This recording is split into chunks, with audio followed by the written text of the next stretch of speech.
All right, everyone. Welcome to Tiger Talk Tuesday. We've got a special guest in the house, and we're kind of switching things up this week. Normally, you hear a lot around the life after sports journey for athletes, but today we actually have fashion icon and the amazing Angie Sakla Seymour in the house. Welcome, Angie. Thank you for having me. Yeah, excited to have you. We met at Runway for Hope for CHIO, and it was excited to connect with you. So, those of you that are new, Angie's the CEO of AMTI Management. She was born and raised in Montreal to enterprising Greek parents. She had a fascination with the arts at an early age. So she has grown the company from a budding agency in Cornwall, Ontario, to now one of Canada's premier management companies based in the nation's capital. Known for discovering the likes of, listen closely, ladies, Ryan Gosling, and representing industry icons such as Herieth Paul, Keith Carlos, and Matthew Smith.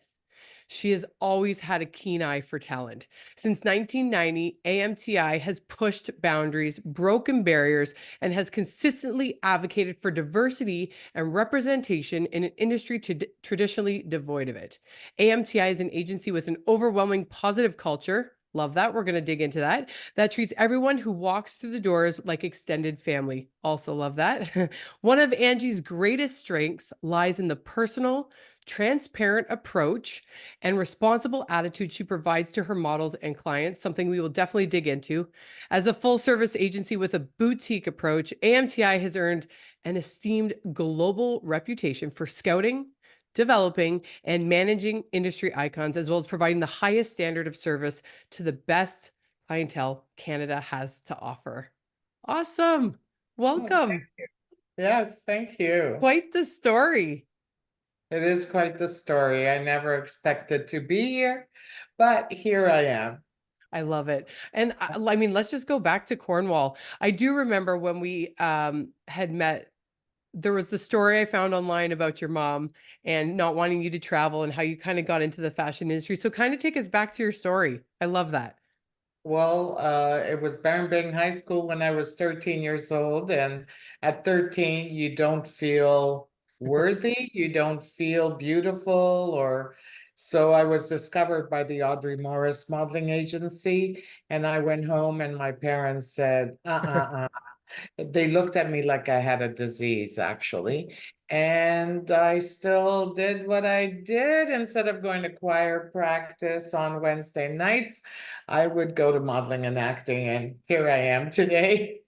I love it. And so you're in Cornwall. What's the story? How do you, when you started noticing you had an eye for talent, because I've read somewhere on some things online where you'll be in a coffee shop and you'll walk up to someone and you just have an eye for it.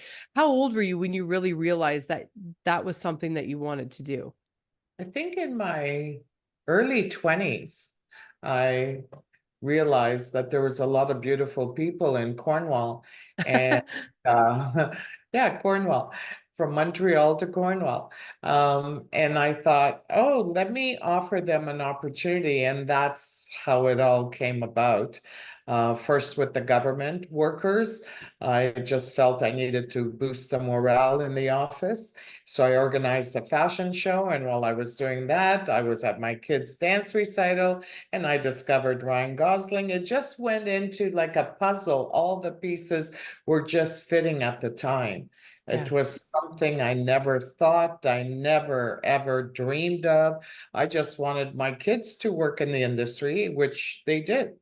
Yeah. Yeah. And did you, when the doors kind of started presenting themselves to you and you realize, hey, I'm pretty good at this, where does the entrepreneurial business savvy sense come from? Was it something that Well, you always kind of wanted to do other than maybe outside of maybe the fashion industry, but well, um, I always liked nice things, and my parents didn't have the money or means to get me nice things. So at 12 years old, I got a job. They thought I was 16. And I bought myself a canopy bed, a stereo. I bought my parents a washer and dryer. I just like pretty things. So I hustled from a young age. I hustled. What I would not I wouldn't I did not take the answer no. There was no in my vocabulary. It was how can I get it done? And that's, from Montreal to Cornwall. Why? Because my father opened a business. So the business sense has always been with me.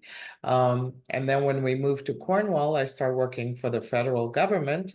And one step led to another step. People were calling me, like Celine Dion's people called me in Cornwall at the unemployment office, looking for two people to pick up from the audience to come up and sing and dance with her. Of course, they had to go through a security check. When you see these concerts, it's not randoms. These people are pre-selected because you pick a random, you don't know what you'll end up with. So that happened. And then L'Oreal people called me looking for 50 models, 25 for Ottawa, 25 for Montreal. I didn't have an agency. I didn't have the two people. I didn't have the 50 people, but I hustled and I got them. It's like fake it till you make it. Of course I have 50 people. What are you talking about? I have Yeah. 20. But it happened, and then of course Disney ended up calling me at the unemployment office, and that was like surreal, like saying, Angie, we heard you have kids that could sing and dance and act. And I was like, yeah, I have two kids, one being Ryan Gosling and one being my coworker's daughter. And that's how he ended up getting the Musketeers. He went to the audition, but it's still, when I look back, it's surreal. Everything I say happens. And did I say I want to have an agency? No, but I saw my name up on a door. And I even had a fortune teller say, Angie, I see your name up on a door. And I thought, oh, I want the manager's job. I want to control everybody here at work. But no, it's bigger than that, and here it is. Oh, So I love that. fashion was always something that I was interested in. I'd never thought I would also take care of actors. I thought just fashion, and one thing led to another, but they both go hand in hand together. So, a topic that comes up with a lot of people is belief and confidence. Where did this willingness and the knowingness that you believed in yourself at such a young age to see it through? Because a lot of people, it is just, we have to figure it out. We have to navigate as life happens, and we're just resilient and resourceful and we go after it.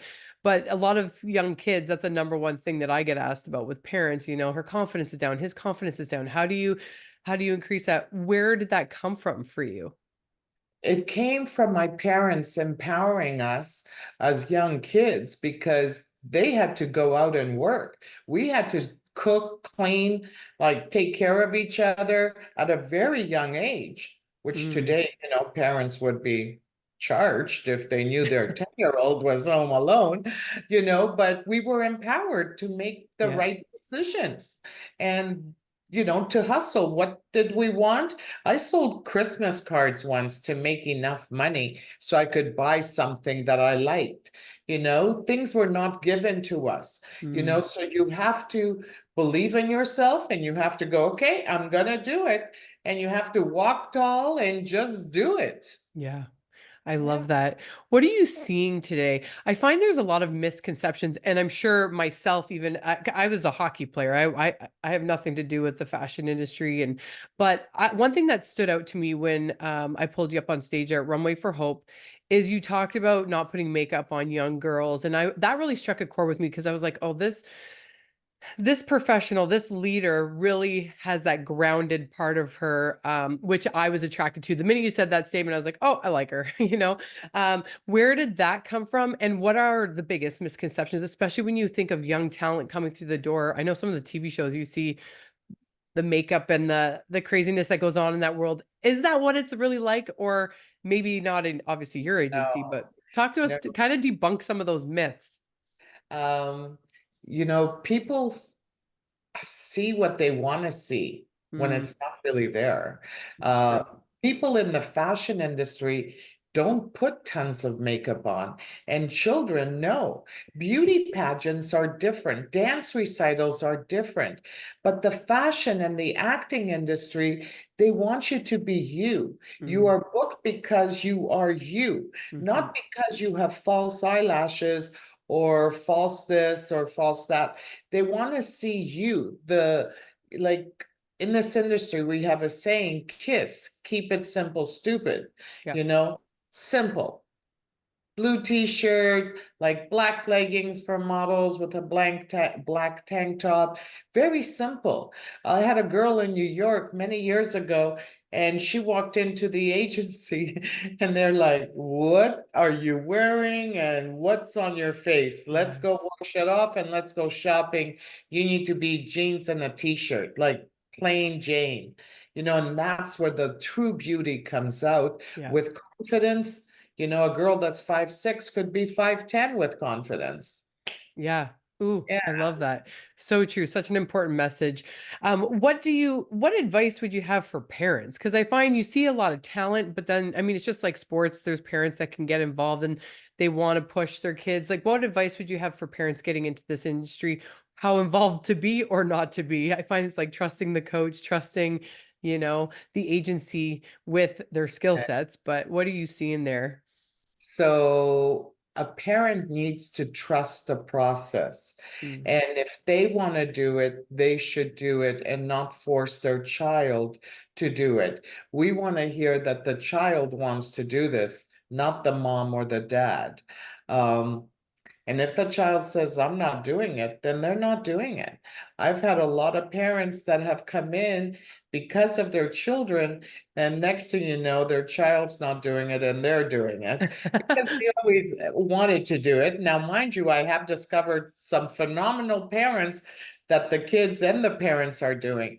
But in this industry, people think you have to show a lot of skin, you have to wear a lot of makeup, and that is wrong. Children should not be wearing a bathing suit until they're 18 years old on stage. No, mm, like Victoria's Secret will not hire anybody under the age of 18 for their shows. You need to be 18 and over to wear lingerie or swimwear. And also, parents think, oh, this industry is made up of parties and drugs and alcohol. Yeah, if you fall into the wrong hands, yes, yes. Now there's much less, not as much as there was in the 70s and 80s and 90s, but it's still there. Everybody has to be careful. And now with social media, parents need to be hands-on, like make sure you watch their social media because there's all these people saying, "Oh, you're beautiful. We booked you on a job. Come see us." And it's not legit. There's a lot of sex trafficking that's going on. People need to be aware and not believe everything they read. I would not lie to you. I will, make sure that you trust me, and together we have a business relationship, and together we will rise. But if there is no trust, it's like you can't be partners with somebody. So parents need to trust the process and believe in their kid, and don't force the child to do something they don't want to do. I had a mm. girl flying to Paris, and at the airport, she calls me and she goes, "Angie, I don't want to go to Paris. My mom was the one that wanted to model." Oh, well, good for her for calling, but I mean, it's a lesson for all of us. I'm sure no one's perfect. I mean, sometimes we want it so badly we don't see that we're pushing them in the wrong direction. Right, Um, Good right. intentions, but that come off. Have you ever not booked someone because of their parents? That has happened. Yes, that Yeah, has happened. I say that to my husband. We joke like with my daughters and hockey tryouts, and I'm like, don't be that parent because they will not, she will get cut. Like, don't. That's right. That's right. Even for big roles, um, like for the Musketeers, for example, they had to interview Ryan's parents to see if they were stage parents or were they pool parents, because to work with parents day in and day out, they must be nice people, not Yeah. stage parents. Yeah, and even more so, you're seeing it. out in the world of scouts for anything, they're looking at character traits, right? Integrity. Are you respectful to the people around you? How do you present Yes. yourself? You know, if you're buying a coffee and you're rude to someone, that's not my part of, that's not something I want to be a part of, right? So you see it all the time. That's so true. And also now with social media, they could see if you're rude or not. They Mm, open up your social media. Who yeah. have you argued in the past or just for the sake of arguing? Just don't engage, keep it clean, as we said. Kiss. Yeah, Yeah, exactly. Keep it simple. Do you put, keep it simple? Is it, did you put silly or did you say stupid at the end? stupid. Okay, It's yeah. stupid. That's the right word. I have heard that before. I think my dad told it to me growing up. So, and it's always stuck. What would you say? I mean, you've had an impressive career. Um, I run around with a lot of entrepreneurs, and there's always interesting conversation. We see everything online. What would you say was the toughest time for you in your growth? Because as people that are listening and trying to go after their own goals and dreams, we all hit roadblocks, we all hit adversity. What would you say were maybe your top 2 or 3 moments of growth through your career as a business entrepreneur that you could shed some light on for some of the listeners? So 25 years ago, I scouted in the islands, the Bahamas, Turks and Caicos, and I took 7 of the most beautiful people of color, girls actually, to New York City. And 25 years ago, people never heard of such a thing, Hmm. taking 7 Black girls to New York City. And the agents laughed at me and they said, Angie, what are you doing? I go, what do you mean what I'm doing? They're beautiful girls. And they said, we don't take any. We have one, but I pushed and pushed until they were all signed with the New York agency. A lot of those girls did go home. One girl did amazing and opened up her own agency in Nassau, and now she's a public. She works for the. She's a public figure. She's an MP in Nassau, Bahamas. Um, but back then that was unheard of. And when COVID hit a few months later, I had a call from London, England, one of the agents, and they said, Angie, remember when you brought those 7 Black girls? People still talk about it in the industry. And I said, yes, I remember. And he said, well, back then you were ahead of your time. Right now, this is who we want. Do you have a package to send me? I said, yes, of course. But back then I was just pushing the boundaries. I Mm. didn't see color. I didn't understand it. But I didn't take no for the answer and I pushed until they were all signed. But nowadays, the world has changed. Imperfections, people of color, indigenous, name it. It's all types, and you don't have to be a size 00 to work anymore. Yeah. You could be of a regular size and be a supermodel. Things have changed for the best. We're so happy to see that. And also with auditions, you could live anywhere in the world.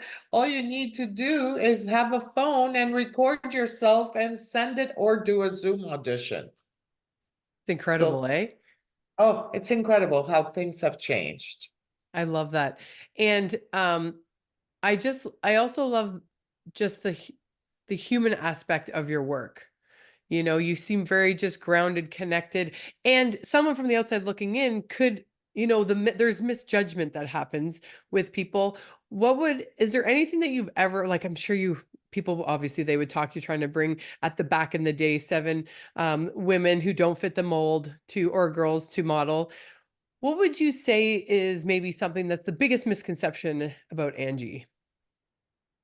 The biggest misconception about me. If there is one, like if there something, And I'm tough yeah. and I'm brutally honest, you Mm, know. I've had breast cancer, I've died, gone to heaven, came back, and I don't take any BS, I'd rather be honest with someone, whether they have it or not, than, having them follow me everywhere. Like I had a stalker that I rejected, and she stalked me for over a year, okay. so it's just I'm very honest And sometimes people say, maybe I'm mean. I'm not mean, I'm just honest. Remember when we were younger, we'd say, oh, old person is so mean. They're not mean, they're just being honest. That's Yeah. all. Yeah, I think it's great because you're saving people the time and energy of being told something that is not true for them. And again, that's it's one person's opinion. Is there anyone that you rejected that got signed on with another agency and became bigger, like than what they were at that time? Like, have you ever experienced oh, that? so Drake wanted to sing at my showcase, and I told him he can't sing. Oh no, started from the bottom. Now we're here. I love it. Because See? he mumbles, he raps, he mumbles. I don't think it was an appropriate time for him to sing at my showcase. Plus, when sings, he mumbles. You don't understand what he's saying. You Yeah. know, Mhm. maybe I should have, I don't know. But anyway, I completely forgot about it until DJ Elon reminded me. Well, that's okay. I mean, lessons along the way, learnings, right? Right. What would you say was something that you're just extremely proud of in your journey that maybe you didn't celebrate at that time, but really struck you, like looking back at the years and the energy you put in and the things that you've done, which seem maybe small, but ended up being a big, is it that 25-year ago experience? Is It it? is the 25-year ago experience. It's like, haha, I knew it before you all did. And also quitting my full-time government job, becoming the first teleworker of Canada, which now everybody's working from home. But back then, 35 years ago, there was no such thing as teleworkers, but I was the first one, the first guinea pig. So I'm glad that I led that wave and being So, used now. so for those listening, when Angie's saying teleworker, it's just working remotely from home. That was so you could do the acting in the Agency, agency. right. Yes. Because I was so busy that my manager said, Angie, you're so busy doing your own thing on government time. And I went, okay, fine, I'm going to quit. And he's like, no, no, no, wait, wait, something's coming down the pipe. And that was being a teleworker, working from home. I love Yeah, it. I love yeah. it. So many, so many. So where are you? I mean, I know you guys have your showcase coming up June 1st, At the um, War Museum. at the Mhm. War Museum. What can Yeah. people expect? Well, there's people coming from all over the world. We have Paris, Milan, New York. These are fashion agents coming, and we have casting directors from Los Angeles, Atlanta, Montreal, Toronto coming. Brian Levy, who's one of the top casting directors in Toronto, he's coming. There's just so many people coming to see our models and actors. Love it.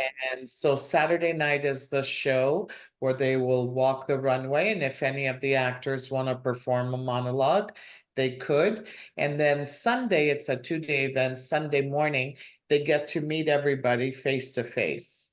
Awesome. Sounds Yeah, incredible. Do you still feel the same fire in your belly as you did, you yes, know, all those yes. years ago when you started? My stomach, I can't eat, so it's just exciting. It's exciting to see kids' dreams come to reality. Like last year at the showcase, one boy with Down syndrome got booked right from the showcase to be in a TV series in Toronto. Oh, I So love that was that. huge, huge. I'm covered in chills when you said that. And Yeah. you're a mom of two. I mean, you've got some talent in the house as well. I've seen online. Yes, well, they're no longer children, they're adults. My son, of course, runs our Toronto agency and does management in Los Angeles. And Helena Alexis lives also in LA, and she's an actress. She's was at the Emmys. Her show won an Emmy. She's been on the ballot for the Emmys. Awesome. She's on the committee. She's done and doing and writing scripts, and this is what she was meant to do. I love that. I love that. And your husband's in the business too. Yes, It's a he is family affair. the whole family affair. Yeah. I love it. And what Yeah. would advice maybe for the listeners would you have just from your life? I mean, I love your work ethic. I love your integrity. I love your commitment to the boundaries of not pushing children into adulthood so quickly, letting them be. I love the all natural part of letting them be who you are, and that's what you're focusing on. Of all the years of experience and your deep wisdom, what would be your top 3 lessons to make Is sure the up and coming group is trying to do? everybody, every day, even people in this industry that want to get in this industry, or everyday people, you just need to be kind, be grateful, and manifest. Keep Mm, manifesting. I just said a couple of things just this past week, and it's happening. I just say it, speak it into existence, and you'll notice that things will be coming to you. And the more grounded you are, it will just be better, better. yeah. Everything good will come to you, and whatever is meant for you will be yours. Nothing will go by, nothing, you won't miss anything. It will come to you. And people need to understand that, if you've gone for a job interview or an audition, don't just say, oh, did I get it? Did I just let it go? Let it Mm, go. So, but manifesting is a big thing, being kind and grateful, that people are not that. And since COVID, the world has become a little colder. mhm. We all need to come together and just appreciate life. And to get old, I'm 66 and proud of it. It's a privilege to get old. It's a privilege. Why do people hide their age? I don't know. But I'm just honest, blunt, straightforward, and I manifest whatever I want in my life. I love that. And I love that you said be kind. This is something I talk about to anyone that I'm coaching. It's like, just be a good human. When you're a great human and you take care of what you need to, it ripple effects to everything into your life, right? Yes, yes. And if you have something extra to give, then go give it to someone that needs it. Yeah, I agree. Well, I love that. I love everything that you're sharing with us today. Congrats on all Thank your you. success to date. I mean, Thank 66 and not don't look 66 and still going at it. Energetic and kind. And one last question. You talk a lot about manifestation. Or do you journal or meditate, or I mean you visualize clearly if you're into the I manifestation stuff, but visualize. I wish I had time to write, but I do write. I used to write every single day an email, quite a lengthy email to all my actors and models. And now I've cut down to twice a week. So I do write. I do write. And I try to make everybody think the way I think, so they could manifest, be kind, be grateful, so they could have yeah. a beautiful life. Yeah, Yeah. and they're an extension of Angie's business, so you want to make sure that they're, Yes. they're learning and growing in the way that the culture of the business. So I love that. Yes. Well, it's an absolute pleasure having you on the series. Thank you. It's been Thank you. great learning from you. I have many takeaways, but for those of you that are just tuning in, this is episode 58 with Angie Sakla Seymour, CEO of AMTI Management, Angie's Models here in Ottawa, Ontario, capital of Canada. So thank you so much. Thank you. Bye, everybody. Have a great day.